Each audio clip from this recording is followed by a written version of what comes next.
Sadhli outpost ખાતે DYSP આકાશ પટેલની ઉપસ્થિતિમાં લોક દરબાર યોજાયો। સિનોર તાલુકાના સાદલી પોલીસ મથક ખાતે ડીવાયએસપી આકાશ પટેલની ઉપસ્થિતિમાં ગ્રામજનો સાથે લોક દરબારનું આયોજન કરવામાં આવ્યું। સરકારના 3 વાત તમારી 3 વાત અમારી અંતર્ગત ગ્રામજનો સાથે ચર્ચા કરવામાં આવી।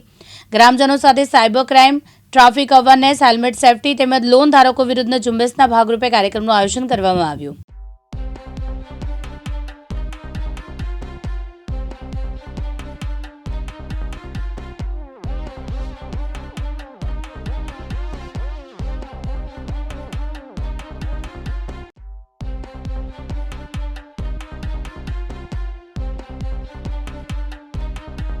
આજ રોજ સાદલી ગામની વિઝિટ કરવામાં આવી તેમજ સાદલી આઉટપોસ્ટની પણ વિઝિટ કરવામાં આવી।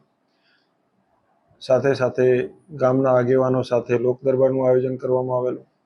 ગામના કોઈ પ્રશ્નો હોય તે બાબતે પણ ચર્ચા કરવામાં આવી તેમજ સરકારની 3 વાત તમારી 3 વાત અમારી અંતર્ગત લોન ધારકો વિરુદ્ધ ઝુંબેશના ભાગરૂપે હાલ અસામાજિક તત્વો વિરુદ્ધની જે ઝુંબેશ ચાલે છે એમાં એ અનુસંધાને મોબાઈલ ઉપર આવતા ફ્રોડ થતા હોય સાયબર ફ્રોડના અનુસંધાને પણ ચર્ચા કરવામાં આવી અને ટ્રાફિક અવેરનેસ અનુસંધાને લોકોને હેલ્મેટ સીટ બેલ્ટનો ઉપયોગ કરવો એ બાબતે પણ લોક દરબારમાં જરૂરી ચર્ચા વિચારણા કરવામાં આવી। ગામજનોને કોઈ પણ રજૂઆત હોય તો અમારો સંપર્ક કરવો, પીએસઆઈનો સંપર્ક કરવો। તે અનુસંધાને ગામ સભા એટલે કે ગ્રામજનો સાથે સંવાદ કરી આજનો વિષય મૂકવામાં આવ્યો હતો। ફૈઝ ખત્રી, દિવ્યાંગ ન્યૂઝ, સિનોર, વડોદરા।